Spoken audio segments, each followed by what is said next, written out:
The flames were already clawing through the windows. Thick black smoke rolled out of the roof of the old wooden house, like a storm cloud that had lost its patience. People were screaming. Someone shouted for water. Another voice yelled that the fire department was on the way, but no one moved closer. The heat alone was enough to push the crowd back several steps. The front door had already collapsed inward, and orange flames licked hungrily at the hallway. Beyond, inside that burning house, was a woman many people in the town knew. Well, Margaret Hale. The same Margaret Hale whose name had become almost a warning in the quiet town of Greybridge. The woman whose voice had made children walk faster when they passed her street. The woman whose temper had turned simple conversations into shouting matches. And now she was trapped. A desperate scream echoed from somewhere deep inside the house. Help! Somebody please help me. The crowd froze. Some people covered their mouths. Others shook their heads helplessly. No one dared step into the inferno. And then something unexpected happened. A small figure pushed through the frightened crowd. At first, people thought it was just another curious bystander trying to see what was happening. But when the boy stepped closer to the burning doorway, several people gasped, because everyone recognized him. Daniel, a thin orphan boy no older than 13.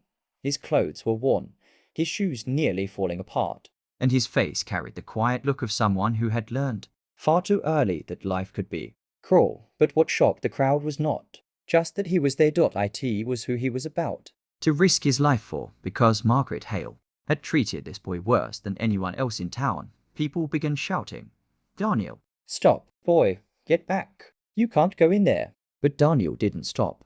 He looked once at the raging flames, then at the frightened faces around him, and before anyone could grab him, he wrapped part of his shirt around his mouth, lowered his head, and ran straight into the burning house. What happened in the next few minutes would shock an entire nation, but to understand why this moment mattered so much, you first need to know the story of the boy who ran into that fire and the woman who had once treated him like he was nothing. Before we continue, if stories like this touch your heart the way they touched mine while creating them, consider subscribing to the channel. A lot of care and effort goes into bringing these powerful stories to life for you.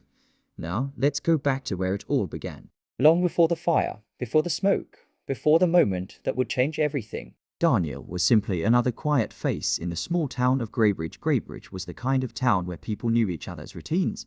The bakery opened at 6 every morning. The mailman whistled as he walked his route. Children rode their bicycles down narrow streets lined with modest homes and wooden fences that had seen better days. But for Daniel, Greybridge was more than just a town. It was the only home he had left. Daniel had lost his parents when he was barely 5 years old. A rainy night, a slippery road, and a tragic accident had taken both of them in an instant. The news spread quickly back then, and many people in the town remembered the small boy standing quietly beside the hospital corridor wall. Too young to fully understand what had just happened to his world, there were no close relatives willing to take him in. Some said distant family members existed somewhere, but none came forward. Eventually, the town arranged temporary help through social services, but Daniel never truly found a permanent home. He moved from place to place, sleeping sometimes in small shelters, sometimes in spare rooms offered briefly by kind strangers. But Daniel was not the kind of boy who begged. Even at a young age, he seemed to carry a quiet determination that surprised many adults. By the time he turned 13, he had already built a reputation across Greybridge, not as a troublemaker, not as a burden, but as one of the hardest working kids anyone had ever seen. Every morning before the sun fully warmed the streets, Daniel would begin walking through town. He knocked on doors. He offered help. Do you need your yard cleaned? Can I carry your groceries? Do you want your car washed? Sometimes people paid him a few coins. Sometimes they offered leftover food instead. And sometimes they simply thanked him and sent him away. But Daniel never complained. He worked wherever work could be. Found Mrs. Carter at the corner house often. Asked him to sweep her porch. Mr. Delgado at the mechanic shop sometimes. Let him wash tools or organize spare parts. The elderly widow who lived near the park often needed help carrying her shopping bags.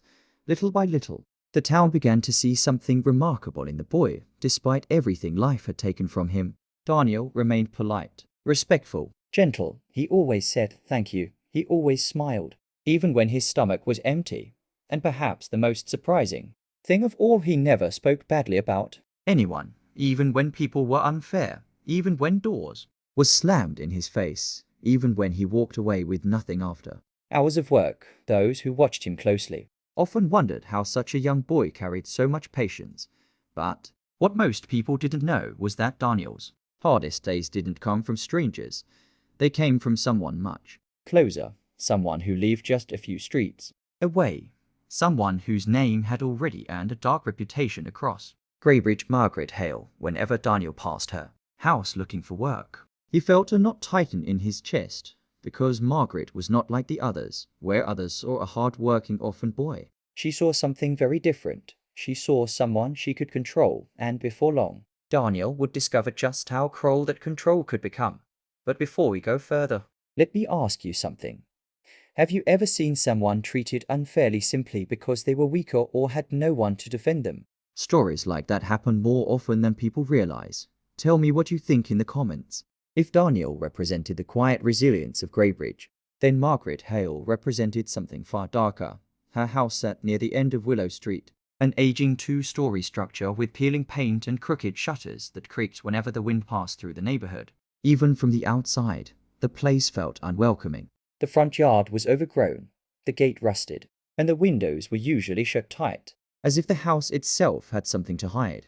But it wasn't the house that made people uneasy. It was Margaret. Margaret Hale had lived in Greybridge for nearly 20 years, yet very few people could say they had ever shared a pleasant conversation with her. Her voice was sharp, her temper unpredictable, and her eyes carried a constant bitterness that made others uncomfortable. Some said she had once been different years ago, before life hardened her. Others believed she had always been cruel, whatever the truth was. The Margaret Hale that Greybridge knew had little patience for kindness. Children were warned to avoid her yard. Neighbors rarely stopped to speak with her, and when arguments broke out on Willow Street, people often assumed Margaret had something to do with it. But with Daniel, her cruelty took a different form. It began one afternoon when the boy passed her house carrying a small bucket and rag after finishing a car wash for a neighbor. Margaret had been standing on her porch, arms crossed, watching him carefully. "You there?" she called sharply. Daniel stopped. "Come here." Her voice was not a request. It was a command. When Daniel approached, she pointed toward the backyard. "The weeds are growing everywhere. Pull them out." "All of them?" Daniel hesitated for a moment, then nodded politely. "Yes, ma'am." For hours he worked under the afternoon sun, pulling stubborn weeds from the dry ground, gathering them into piles until his hands were covered in dirt. When he finally finished, he approached the porch again. "Ma'am, the yard is clean now." Margaret looked at him briefly, then turned toward her door. "Good. Now leave." Daniel blinked in confusion. "Ma'am, the payment?" Margaret's face twisted instantly. "Payment?" she snapped. "You think I owe you money for pulling a few weeds?" The boy lowered his voice. "I just thought maybe a little, ma'am." That was when the shouting began. "You ungrateful boy." Margaret barked, stepping forward. "I gave you work. That should be enough for someone like you." Before Daniel could react, the broom she held struck his shoulder. The impact wasn't strong enough to break anything, but it was enough to make him stumble. "Get off my property," she yelled. Daniel left quietly that day, but the next time he passed her house, Margaret called him again and again. Each time the chores became heavier, hauling buckets of water, scrubbing the porch, carrying firewood, sweeping the entire yard. Sometimes he worked from morning until sunset. Sometimes she gave him a few coins, often she gave him nothing, and whenever Daniel politely asked about his payment, Margaret's anger returned like a storm. More than once she struck him with whatever she was holding. A broom, a stick, once even a small metal pan. But the worst moments came when she leaned close enough for her voice to drop into a whisper. Cold, threatening. "If you ever tell anyone what happens here," she would say quietly, "I will make sure no one ever finds you." Her eyes would narrow. "You'll disappear, and no one will even know where to look." Those words stayed with Daniel long after he left her yard, and so the boy remained silent. Day after day, week after week, the rest of Greybridge. Margaret Hale was simply a bitter woman, but to Daniel, she had become something far worse, and the tragedy of it all was that many people suspected something wasn't right.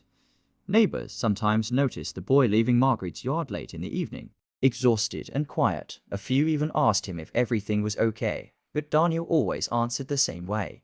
"Yes, everything is fine," because fear has a way of sealing even the bravest mouths shut, and Margaret Hale knew that very well, but what she didn't know was that the same boy she treated like he was nothing would one day hold the power to decide whether she lived or died, and that moment was coming sooner than anyone could imagine. But before we get there, I want to ask you something. Do you believe people like Margaret Hale ever truly change? Or do some people carry cruelty in their hearts forever? Tell me what you think in the comments. As the months passed in Greybridge, Daniel's life settled into a difficult routine that few people fully understood.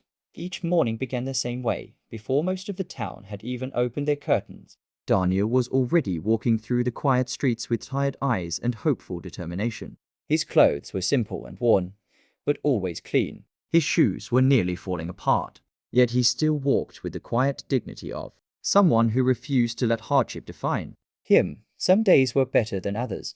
Occasionally, he found small jobs that earned him enough money to buy a warm meal. Mrs. Carter sometimes gave him leftover bread. Mr. Delgado at the mechanic shop occasionally slipped a few extra coins into Daniel's hand when business had been good. Those moments helped him survive, but survival was never easy. There were nights when Daniel slept on a thin mattress inside a small community shelter on the edge of town.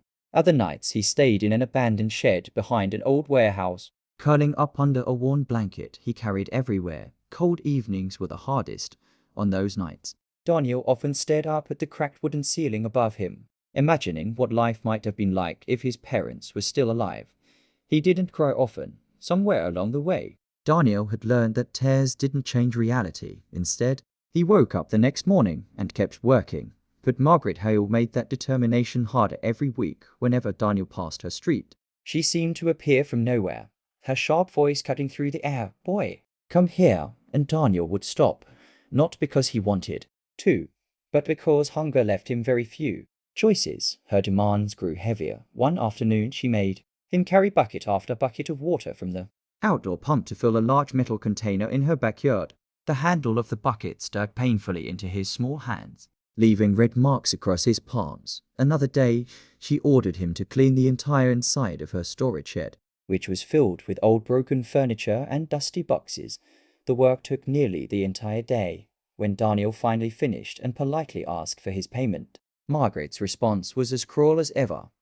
"You should be grateful I even let you work here," she snapped. That day, she gave him nothing. There were moments when the cruelty became worse. Once, after Daniel accidentally dropped a stack of firewood while carrying it across her yard, Margaret struck him across the back with a stick. The sting burned for hours. "You useless boy," she shouted. "Even simple work is too much for someone like you." Yet even through all of this, Daniel never answered with anger. He lowered his head, he apologized, and he continued working. A few neighbors began to notice something troubling. Mrs. Carter once saw Daniel leaving Margaret's yard with tears in his eyes and dirt smeared across his face. "Daniel," she called gently, stepping toward him. "Did she hurt you?" The boy hesitated. Then he forced a small smile. "No, ma'am. I'm okay, Mrs. Carter didn't look convinced. But Daniel walked away before she could ask more questions. The truth was that Daniel carried something heavier than physical pain. He carried fear. Margaret's threats echoed constantly in his mind. "You'll disappear, and no one will find you." You're a boy with no family, no protection, and no real home. Those words felt frighteningly possible, and yet despite everything Margaret did to him, Daniel never stopped being kind. He still helped elderly neighbors carry groceries. He still swept porches for people who could barely afford to pay him. He still shared food when another struggling child asked for help. Somehow, the cruelty he experienced had not poisoned his heart, but deep down, even Daniel sometimes wondered how long he could endure this life, how long he could keep pushing forward without hope of something better. What he didn't know was that life was quietly preparing a moment that would test his character in a way no one could have imagined, a moment that would force him to face the very person who had caused him so much pain. And in that moment, Daniel would have to make a choice that would shock the entire town of Greybridge. But before we reach that moment, let me ask you something. If you were treated this badly by someone, would you ever help them if they were in danger? Or would you walk away and leave them to face the consequences of their cruelty? I am curious to know what you would do. The night everything changed in Greybridge began like any other quiet autumn evening. A cold wind moved gently through the narrow streets, rustling the dry leaves that had gathered along the sidewalks. Most homes had already turned on their warm yellow porch lights, and the town carried the peaceful stillness that usually came after sunset. Inside small kitchens across Greybridge, families were finishing dinner. The scent of soup, roasted vegetables, and fresh bread drifted through the air for most people. It was an ordinary night, but for Daniel, the evening had been another long and tiring one. He had spent most of the day helping Mr. Delgado at the mechanic shop, wiping grease from tools and organizing spare parts. The work had left his hands sore and his back aching, but Mr. Delgado had paid him a few coins and even given him a small sandwich before closing the shop. It was more kindness than Daniel had expected, with the sandwich wrapped carefully in a piece of paper. Daniel walked slowly down Willow Street, planning to save half of it for the morning. The wind was colder now. He pulled his thin jacket tighter around his small frame and kept walking. Then suddenly a loud crack shattered the quiet night. First Daniel thought it might have been thunder, but when he looked up, he saw something far more frightening. A thick cloud of dark smoke was rising into the sky just a few houses ahead. Moments later, the first scream pierced the silence. Fire! Within seconds, doors began opening up and down the street. Neighbors rushed outside, confusion and fear spreading quickly as more people noticed the growing flames. Someone shouted again, "It's Margaret Hale's house." Bright orange fire was already visible through the upstairs windows, spreading rapidly across the old wooden structure. The house had been built decades earlier, when many homes were constructed with dry timber and narrow hallways that allowed fire to move quickly once it started. And tonight, the flames were moving fast. People ran closer, forming a frightened crowd near the gate. Phones came out as several neighbors called emergency services. "The fire department is on the way," someone yelled. But even as those words were spoken, the situation was growing worse. A loud crash echoed from inside the house as part of the ceiling collapsed. Flames burst through one of the front windows, sending sparks flying into the dark sky. Then suddenly, a desperate scream came from inside. "Help!" The voice was unmistakable. Margaret Hale. Her voice sounded weaker now, choked by thick smoke. "Please, somebody help me." The crowd fell silent. Some people instinctively stepped closer to the house before quickly backing away again, as a wave of intense heat pushed them back. The fire was already too strong. Even the bravest among them hesitated. Running into that house now would be incredibly dangerous. Someone in the crowd spoke quietly. "We have to wait for the firefighters." Another voice agreed. "It's too risky." But Margaret's screams continued. Each cry sounded more desperate than the last. "Help me, please." Daniel stood near the back of the crowd, his heart pounding as he stared at the burning house. For a moment, his mind was filled with memories, the broom striking his shoulder, the stick hitting his back, the cold whisper of Margaret's threats. "You'll disappear, no one will ever find you." The woman trapped inside that house had caused him more pain than anyone else in his young life, and now fate had placed her in terrible danger. Daniel looked around at the frightened faces of the neighbors. No one moved. Everyone was waiting for professionals, waiting for someone else, waiting for help to arrive. But the fire wasn't waiting. The flames were spreading quickly through the roof, and Margaret's screams were growing weaker. Daniel felt something heavy in his chest, a battle between fear, anger, and something else, something deeper, something his parents had once taught him long before the accident that took them away. Always help someone in danger if you can, even if they don't deserve it, even if they have hurt you. Daniel swallowed hard as the fire roared louder. The decision forming inside him would change everything, and within the next few seconds the boy everyone overlooked in Greybridge would do something no one expected. For a few seconds, Daniel stood frozen at the edge of the crowd, staring at the burning house. The flames had grown taller now, roaring through the broken windows like wild animals desperate to escape their cage. Sparks flew into the night sky, and the heat pressed against the crowd like an invisible wall. Margaret's voice came again from somewhere inside the house, but it is weaker now. "Help me." The sound barely reached the street. Some neighbors covered their mouths. Others shook their heads helplessly. One man muttered quietly, "She won't make it." Daniel's chest tightened. He could still hear her voice echoing through the smoke-filled rooms in his mind, but alongside that voice, came another flood of memories, Margaret shouting at him, Margaret, raising the broom, Margaret whispering those cold threats that had haunted his nights. You'll disappear. Daniel closed his eyes for a moment. A different memory surfaced, his mother's voice, soft and gentle from years ago. Daniel, kindness is not something we give only to people who deserve it. True kindness is when you help someone, even when it's hard. The boy opened his eyes again. The flames were spreading even faster now. A loud, cracking sound echoed as another beam collapsed inside the house. People began shouting, "Where are the firefighters? They should be here by now." But Daniel knew something the adults around him seemed unwilling to accept. Margaret didn't have time. If someone didn't act soon, she would die in there, and suddenly the decision inside him felt clear before anyone could stop him. Daniel stepped forward, Totati first. No one noticed, but when he reached the broken gate and moved closer to the burning doorway, several people gasped. Daniel, wait! Mrs. Cotter's voice rose sharply from the crowd. What are you doing? The boy pulled a thin shirt over his mouth and nose, tying the fabric tightly behind his head to block the smoke as best as he could. His small hands trembled slightly, but his eyes were steady. Someone rushed forward, trying to grab him. Boy, stop. You can't go in there. But Daniel had already made up his mind. He took one step closer to the door. The heat burned against his skin instantly. Another step. The smoke rolled out of the entrance like a dark cloud. Inside, the hallway was already half swallowed by flames. Daniel hesitated for just a fraction of a second. Then he lowered his head and ran inside. The crowd erupted into panicked shouting. He went in. Someone stopped him, but it was too late.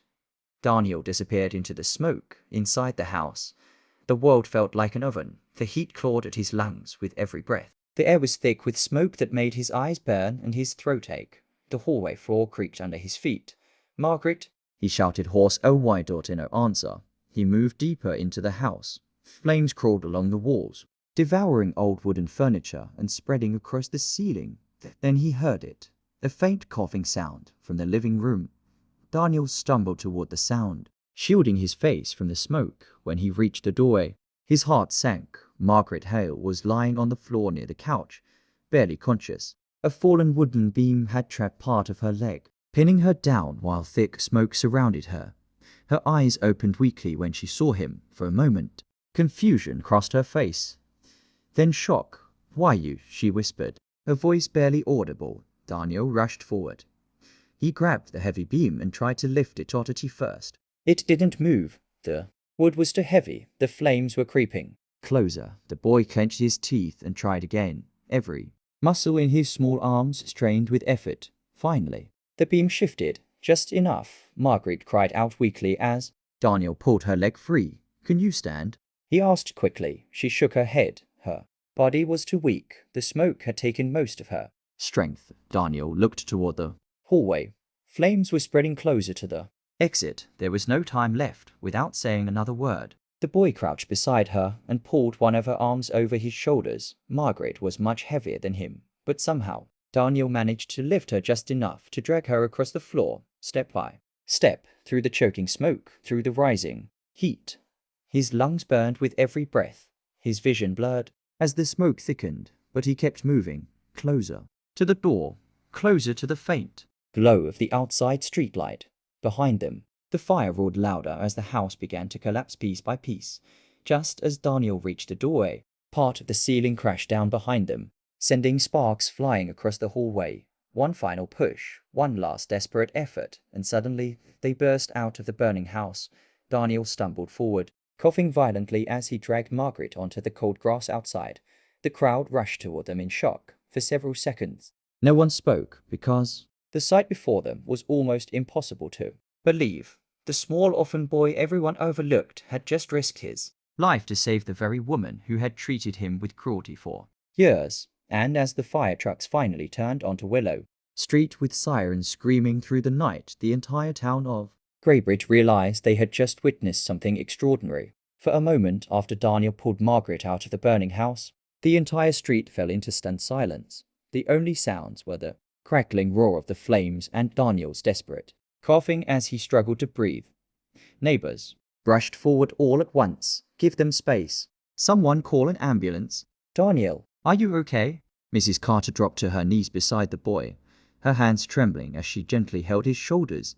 "Daniel, look at me," she said softly. His face was covered in soot. His eyes were red from the smoke, and his small chest rose and fell rapidly as he fought to catch his breath, but despite the pain burning in his lungs. Daniel's first glance was not toward himself. It was toward Margaret. The woman lay on the grass beside him, weak and barely conscious. Her hair was covered in ash, and her breathing was shallow, from the smoke she had inhaled for the first time since anyone in Greybridge could remember. Margaret Hale looked fragile, vulnerable, human. The distant wail of sirens grew louder. As the fire trucks turned onto Willow Street, red lights flashed across the houses while firefighters jumped from the trucks, immediately rushing toward the burning building. Within seconds, powerful hoses began blasting water into the flames. Another emergency vehicle arrived right behind them. Paramedics quickly moved toward Daniel and Margaret. "Let's get them checked out," one of them said. A medic gently placed an oxygen mask over Daniel's face while another checked Margaret's pulse. "Both of them inhaled a lot of smoke," the medic explained to the crowd. "But they're alive." Those words sent a wave of relief through the neighbors, but the shock of what had happened was only beginning to settle in. People began whispering to one another, "Did you see that boy run inside? He saved her. That house was completely on fire. I thought no one would come out of there." Someone in the crowd spoke the words that everyone else had been thinking, and after everything she did to him. Several heads nodded, because the truth about Margaret's treatment of Daniel had never been fully spoken aloud before, but many people had suspected it, and now the reality felt impossible to ignore. As firefighters continued battling the flames, one of the paramedics gently asked Daniel a question. "Son, why did you go back inside?" The boy hesitated, even through the oxygen mask. His voice came out soft and tired. "She needed help." The simplicity of his answer left the adults around him speechless. A few neighbors wiped tears from their eyes. Mrs. Carter squeezed Daniel's hand gently. "You're the bravest boy I've ever seen," she whispered. Meanwhile, Margaret slowly began regaining consciousness on the stretcher beside him. Her eyes opened weakly. For several seconds, she seemed confused by the bright lights, the voices, and the flashing emergency vehicles around her. Then her gaze fell on Daniel, the boy who had pulled her out of the fire. A look of disbelief crossed her face. Her lips trembled slightly. "You saved me?" she whispered. Daniel didn't answer. He simply looked down at the ground. For the first time in many years, Margaret Hale seemed completely speechless. But the story of what happened that night was about to travel far beyond the streets of Greybridge. One of the neighbors had recorded part of the rescue on their phone. Another had taken photos, and before the fire was even fully under control, those images had already begun spreading online. The headlines came quickly. "Orphan boy risked his life to save woman from burning house." But the next detail made the story even more powerful, because when reporters learned that the same woman had mistreated the boy for years, the entire country suddenly wanted to know more. By the next morning, Daniel's act of courage would no longer belong only to Greybridge. His story was about to inspire thousands of people who had never even heard of the small town before. And as the truth continued spreading, the world would soon discover the heart of a boy who had every reason to walk away, but chose kindness instead. By the next morning, the story of what happened on Willow Street had traveled far beyond the quiet town of Greybridge. Local reporters arrived first. News vans lined the street near the burned remains of Margaret Hale's house. Their cameras pointed toward the blackened structure that still smelled of smoke. Journalists spoke with neighbors, firefighters, and anyone who had witnessed the incredible rescue the night before. But the story became even more powerful once the full truth began to surface. People in the neighborhood started speaking openly about what they had seen over the past few years. Mrs. Carter told reporters about the many times she had watched Daniel leave Margaret's yard looking exhausted and frightened. Others admitted they had suspected the boy was being treated badly, but had never seen enough to intervene. And slowly, a heartbreaking picture began to emerge. The boy who had risked his life to save Margaret Hale had been the same boy she had abused, threatened, and exploited for years. When the national media picked up the story, the headlines became even more dramatic. "Orphan saves the life of woman, WHO mistreated him." A boy's courage shocks an entire town within hours. Daniel's story began spreading across television channels, news websites, and social media platforms. People everywhere were moved by the incredible act of kindness shown by a child who had endured so much hardship. Messages of support began pouring in from all over the country. Some people simply wanted to send encouragement, others wanted to help change the boy's life. Donations began arriving almost immediately. A local charity organization announced that they would provide Daniel with a permanent place to stay and support for his education. Soon after, several national organizations offered scholarships to ensure that the boy would never have to worry about school or housing again. The mayor of Greybridge held a special community gathering to honor Daniel's bravery, standing before a crowd of reporters and residents. The mayor spoke with pride. Daniel has shown this town and the entire country what true courage and compassion look like, he said. His actions remind us that kindness can come from the most unexpected places. The crowd erupted into applause as Daniel was invited onto the stage. The shy boy stood quietly, clearly overwhelmed by the attention. He had never imagined that his simple decision to help someone in danger would change his life so dramatically. But perhaps the most emotional moment came several days later in the hospital. Margaret Hale had survived the fire. Her injuries were not life-threatening, but the smoke she had inhaled had left her weak and shaken. For the first time in many years, Margaret was forced to face something she had spent most of her life avoiding, the truth about herself. When she finally asked to see Daniel, the room fell silent. The boy entered slowly, unsure of what to expect. Margaret looked smaller in the hospital bed than she ever had before. The sharp anger that once filled her eyes had been replaced by something very different, shame. Her voice trembled when she spoke. I don't deserve what you did for me. Tears filled her eyes as she continued. After everything I did to you, after the way I treated you. She struggled to finish the sentence. I'm sorry, Daniel. I'm so sorry. The room remained quiet for a long moment. Daniel simply looked at her. Then he nodded gently. He didn't speak many words, but the forgiveness in his quiet expression said more than any speech could. From that day forward, Margaret Hale carried the weight of her past actions with deep regret. The boy she had once treated like nothing had become the person who saved her life, and that truth would remain with her forever. But while Margaret faced a lifetime of reflection, Daniel's future was finally beginning to shine with hope, and the lesson of his courage was about to leave a lasting mark on everyone who heard his story. In the weeks that followed the fire, the town of Greybridge slowly returned to its quiet rhythm. The burnt remains of Margaret Hale's house were eventually cleared away. The smell of smoke faded from Willow Street, and life continued much as it always had. But something in the town had changed. People spoke differently now when Daniel's name came up, where once he had been seen simply as a struggling orphan boy trying to survive. He was now recognized as something far more remarkable, a symbol of courage, a reminder of what true kindness looks like. The support that poured in for Daniel continued to grow. Donations helped secure a comfortable home for him through a local charity. He was enrolled in a good school, and several organizations promised to support his education for years to come. For the first time in his young life, Daniel no longer had to worry about where he would sleep or how he would find his next meal. The boy who once walked the streets asking for small jobs now had an entire community standing beside him. And yet, despite everything that had changed, Daniel remained the same humble boy people had always known. He still greeted neighbors politely. He still helped elderly residents whenever he could. Kindness had always been part of who he was. Recognition had not changed that. Margaret Hale's life, however, took a very different path after leaving the hospital. She no longer returned to Willow Street.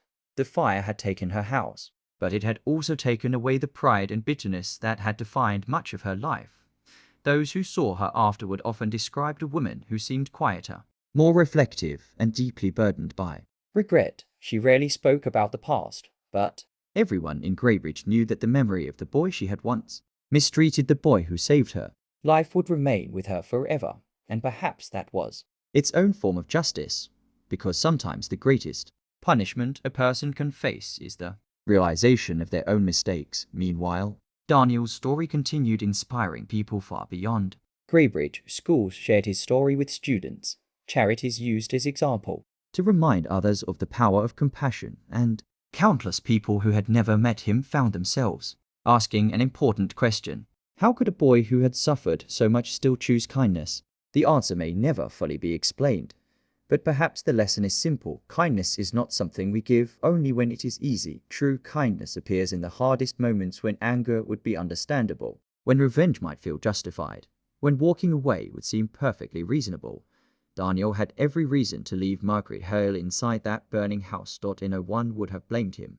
But instead, he chose something greater. He chose humanity, and in doing so, he reminded the world of a powerful truth. Sometimes the people who have been hurt the most are the ones capable of showing the greatest compassion. Now I'd love to hear from you. What do you think this story teaches us about kindness and forgiveness? If you were in Daniel's position, would you have made the same choice? Share your thoughts in the comments below. Stories like this often spark powerful conversations, and your perspective matters. And if this story touched your heart, don't forget to subscribe so you don't miss more powerful stories about courage, humanity, and the incredible strength of kindness.